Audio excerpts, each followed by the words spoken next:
Praise Lord. നിങ്ങളെ എല്ലാവരെയും blessed മോർണിംഗിലേക്ക് യേശു ക്രിസ്തുവിന്റെ നാമത്തിൽ സ്വാഗതം ചെയ്യുന്നു.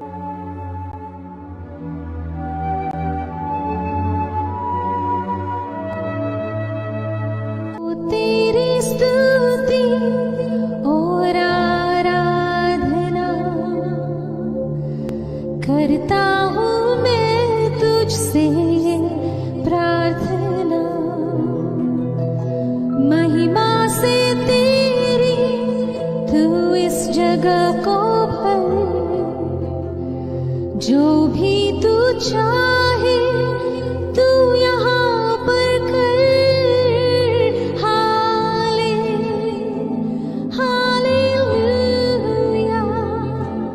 हालेलुया, हालेलुया, हालेलुया,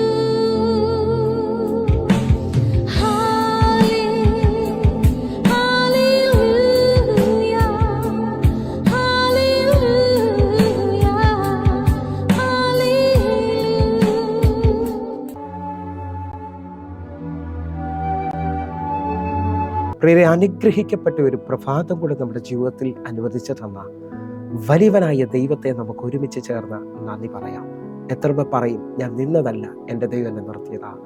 ഒന്നുകൂടെ പറഞ്ഞു കഴിഞ്ഞാൽ 2024 ഓഗസ്റ്റ് മാസം 30 വരെയും എന്നെയും എൻ്റെ കുടുംബത്തെയും കണ്ണിലെ കൃഷ്ണമണി പോലെ സൂക്ഷിക്കുകയും വിടുവിക്കുകയും ചെയ്ത വലിയവനായ ദൈവത്തിന് നന്ദി പറഞ്ഞുകൊണ്ട് ഈ പ്രഭാത ചിന്തയിലേക്ക് നമുക്ക് ഒരുമിച്ച് അടുത്തു വരാം. പ്രതീക്ഷകൾ അവസാനിച്ചെടുത്ത് പ്രവർത്തിക്കുന്ന ദൈവം.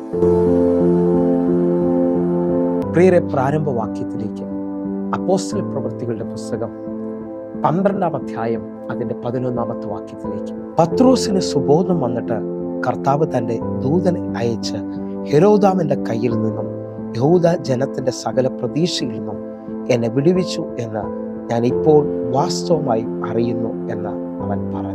പ്രിയരെ, ഈ പ്രഭാതത്തിൽ ദൈവം നമ്മോട് ഇടപെട്ട അനുഗ്രഹിക്കപ്പെട്ട വചനത്തിനായി നമുക്ക് ഒരുമിച്ച് ചേർന്ന് ദൈവത്തിന് നന്ദി പറയാം. എന്നെ കേൾക്കുന്ന പ്രിയരെ, ഈ പ്രഭാതത്തിൽ ഞാൻ നിങ്ങളും ചിന്തിക്കുന്നത് പ്രതീക്ഷ അവസാനിച്ചെടുത്ത് പ്രവർത്തിക്കുന്ന ദൈവത്തെക്കുറിച്ചാണ്. ഞാൻ നിങ്ങളും വായിച്ചു കേട്ട കുറിവാക്യം എല്ലാവർക്കും സുപരിചിതമാണ്.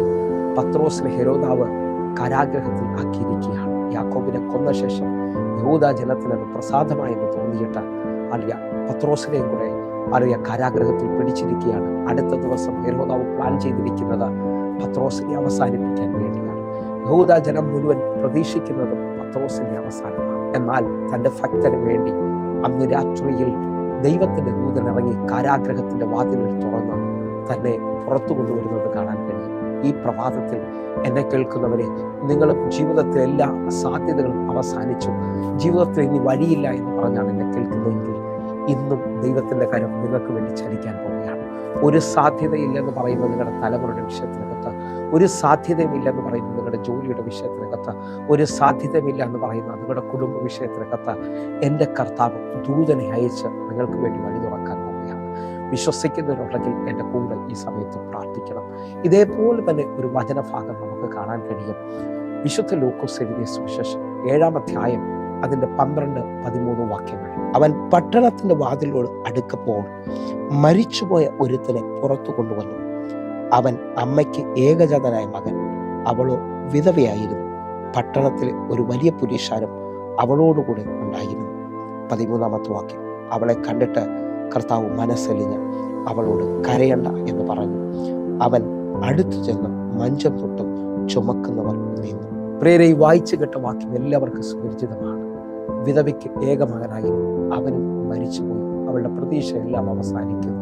അവളോട് ചോദിച്ചാൽ അവൾ പറയും, ഞാൻ ഇത്രയും നാൾ ജീവിച്ചത്, ഹല്ലേലൂയ, കഷ്ടപ്പെട്ടത് മുഴുവൻ ഈ മകന് വേണ്ടിയാണ്. എന്നാൽ അവനും ഈ ലോകത്തിൽ നിന്ന് മാറ്റപ്പെട്ടു. ഇനി ഞാൻ ആർക്ക് വേണ്ടി ജീവിക്കും? എൻ്റെ ജീവിതത്തിന് അർത്ഥമില്ലല്ലോ, അവസാനിച്ചു എന്ന് പറഞ്ഞുകൊണ്ട് വല്ലാത്ത ഭാരത്തിൽ കരഞ്ഞുകൊണ്ട് ഒരു കൂട്ടം പുരുഷാരത്തോടുകൂടി അവൾ വരികയാണ്. ആഴമായി ഞാൻ നിങ്ങളോട് പറയാം, ആ കൂട്ടത്തിൽ വരുന്ന പുരുഷാരത്തിൽ നിന്നും അവളുടെ വിഷയത്തെ സഹായിക്കാൻ കഴിയത്തില്ല. അവരൊന്നും പറയുന്ന ആശ്വാസവാക്കുകൾ അവളെ ആശ്വസിപ്പിക്കുന്നതല്ല. എന്നാൽ ഈ പ്രഭാതത്തിൽ എന്നെ കേൾക്കുന്നവരുടെ ദൂത് പറയാണ്, ലോകത്തിന് നിന്നെ ആശ്വസിപ്പിക്കാൻ പറ്റാത്ത മേഖലകളിൽ, ലോകത്തിന് നിന്നെ താങ്ങാൻ പറ്റാത്ത വഴികളിൽ എൻ്റെ കർത്താവിൻ്റെ കരം നിനക്ക് വേണ്ടി നീളാൻ പോവുകയാണ്. എൻ്റെ കർത്താവിൻ്റെ ആ അത്ഭുതമായ മനസ്സലിവ് നിനക്ക് വേണ്ടി വെളിപ്പെടാൻ പോവുകയാണ്. ഈ പ്രഭാതത്തിൽ പൂർണ്ണഹൃദയത്തോടെ പ്രാർത്ഥിക്കുന്ന ഓരോ ദൈവമക്കൾക്കും വേണ്ടിയും ഞാൻ അത്ഭുതം വിളിച്ചു പറയുകയാണ്. ആ വിധവയുടെ കണ്ണുനീരെ തുടച്ച ആ മകനെ വീണ്ടും ആ വിധവയുടെ കയ്യിൽ ഏൽപ്പിച്ചു കൊടുത്ത അതേ കർത്താവ് നിങ്ങളുടെ ഭവനത്തിൽ ഒരു അത്ഭുതം ചെയ്യാൻ പോവുകയാണ്. കാനാവിലെ കല്യാണ വീട് നിങ്ങൾ ശ്രദ്ധിച്ചാൽ ആ കല്യാണ വീട്ടിൽ എല്ലാം അവസാനിച്ചു എന്ന് ലോകം പറയുമ്പോൾ, ആ വീട്ടിലുള്ളവർ പറയുമ്പോൾ, യേശു കർത്താവ് പറയുന്നു, പച്ചവെള്ളത്തെ വീഞ്ഞാക്കാൻ കഴിയുന്നവൻ. അല്ലെങ്കിൽ അവൻ പറയുന്നു, ആ കൽപാത്രങ്ങളിൽ വെള്ളം നിറപ്പി. നിങ്ങളുടെ ജീവിതത്തിനകത്ത് ഇനി അടുത്ത ചില മണിക്കൂറുകൾ മാത്രമേ ഉള്ളൂ. അല്ലെങ്കിൽ അവർ ഐസിയുലാണ്, വെന്റിലേറ്ററിലാണ്. അല്ലെങ്കിൽ ലോകം പറയുന്നു ജപ്തി നടക്കും. ഇങ്ങനെയുള്ള പലവിധ വിഷയങ്ങളിൽ ഭാരപ്പെടുന്നവരോട് പറയുന്നു, ഭാരപ്പെടേണ്ട, പ്രതീക്ഷ അവസാനിച്ചെടുത്ത് എൻ്റെ കർത്താവ് നിങ്ങൾക്ക് വേണ്ടി പ്രവർത്തിക്കാൻ പോവുകയാണ്. ഒരു രാത്രി മുഴുവൻ അധ്വാനിച്ചു പത്രോസിന്റെ പടകിൽ ഒന്നും കിട്ടിയിട്ടില്ല. നിങ്ങൾക്കറിയാം, മുക്കുവന്മാരുടെ പ്രത്യേകത രാത്രി മുഴുവൻ അധ്വാനിച്ചു എങ്കിൽ പിന്നെ അടുത്ത സമയങ്ങളിൽ വീണ്ടും ജോലിക്ക് പോകത്തില്ല. എന്നാൽ വല കഴുകിക്കൊണ്ടിരിക്കുന്ന പത്രോസിന്റെ പ്രതീക്ഷ അവസാനിച്ചെടുത്ത് അടുത്ത മിനിറ്റിൽ വലത് സൈഡിൽ അത്ഭുതമുണ്ടെന്ന് പറഞ്ഞുകൊണ്ട് വല ആഴത്തിൽ ഇറക്കാൻ പറയുന്ന യേശുവിനെ കാണാൻ കഴിയും. എന്ന് പറഞ്ഞാൽ ഇനി നീ മണിക്കൂറുകൾ അധ്വാനിക്കേണ്ട, അടുത്ത എൻ്റെ വാക്കിനകത്ത് നിനക്ക് വേണ്ടി ഒരു അത്ഭുതം കർത്താവ് ചെയ്യാൻ പോവുകയാണ്. വിശ്വസിക്കുന്നവരുണ്ടെങ്കിൽ കഴിഞ്ഞ പല വർഷങ്ങളായിട്ട് ഭാരപ്പെട്ട വിഷയത്തിനകത്ത് ഇന്ന് നിനക്ക് വേണ്ടി ഒരു അത്ഭുതം എൻ്റെ കർത്താവ് ചെയ്യാൻ പോവുകയാണ്. 4-ാമത്തെ ദിവസം ഇതാ ലാസറിന്റെ കല്ലറയോട് അടുക്കുന്ന യേശു കർത്താവിൻ്റെ അടുക്കിലേക്ക് ലാസറിന്റെ സഹോദരി മാർത്ത ഓടി വന്ന് പറയുകയാണ്, നീ ഇവിടെ ഉണ്ടായിരുന്നെങ്കിൽ എൻ്റെ സഹോദരൻ മരിക്കത്തില്ല. ഞങ്ങളുടെ എല്ലാ പ്രതീക്ഷകളും അവസാനിച്ചു. അവൻ മരിച്ചിട്ട് 4 ദിവസമായി. എന്നാൽ എൻ്റെ കർത്താവ് പറയുന്നു, വിശ്വസിക്കാമെങ്കിൽ ദൈവത്തിൻ്റെ മഹത്വം നീ കാണും. ഇന്നും എന്നെ ഈ പ്രഭാതത്തിൽ ശ്രദ്ധിക്കുന്ന ഓരോ ദൈവമക്കളോടും ഞാൻ ആത്മാവിൽ വിളിച്ചു പറയുകയാണ്, ലോകം അവസാനിച്ചെന്ന് പറയുന്ന സാഹചര്യമില്ലെന്ന് പറയുന്നിടത്ത് നീ വിശ്വസിക്കാമെങ്കിൽ എൻ്റെ ദൈവത്തിൻ്റെ മഹത്വം വെളിപ്പെടാൻ പോവുകയാണ്. ഒരത്ഭുതം പ്രതീക്ഷിക്കാമെങ്കിൽ പ്രതീക്ഷകൾ തീർന്നെടുത്ത് ഇതാ ദൈവത്തിൻ്റെ ദൂതന്മാർ ചലിക്കാൻ പോകുന്നു. കണ്ണുകളൊന്ന് അടയ്ക്കാം, പ്രാർത്ഥിക്കാം. ഞങ്ങളെ സ്നേഹിക്കുന്ന ഞങ്ങളുടെ നല്ല ദൈവമേ, പൂർണ്ണ ഹൃദയത്തോടെ എന്നെ കാണുന്ന എന്നെ കേൾക്കുന്ന ഓരോ മക്കൾക്കുമായി ഞാൻ പ്രാർത്ഥിക്കുന്നു. വലിയ അത്ഭുതങ്ങൾ സംഭവിക്കട്ടെ, വലിയ ദൈവപ്രവർത്തികൾ നടക്കട്ടെ. കർത്താവെ, ഇന്ന് ഒരു ഭയങ്കര സാക്ഷ്യം ഈ മെസ്സേജ് കണ്ടുകൊണ്ടിരിക്കുന്ന ഓരോ മക്കൾക്കും വേണ്ടി വന്ന് തുറക്കണമേ അപ്പ. ഇതൊരു സാക്ഷ്യത്തിന്റെ ദിവസമാക്കണമേ. യേശുവിൻ നാമത്തിൽ പ്രാർത്ഥിക്കുന്നു.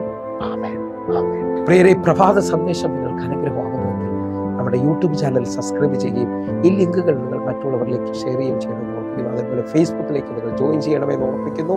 എങ്കിൽ ഒരു കാര്യം പ്രത്യേകമായി ഓർപ്പിക്കുകയാണ്, എല്ലാ ദിവസവും വൈകിട്ട് 6 മണിക്ക് നമുക്ക് സൂമിൽ ആരാധന നടക്കുകയാണ്. അല്ലെങ്കിൽ ചില വർഷങ്ങളായിട്ട് അത് നടക്കുന്നു.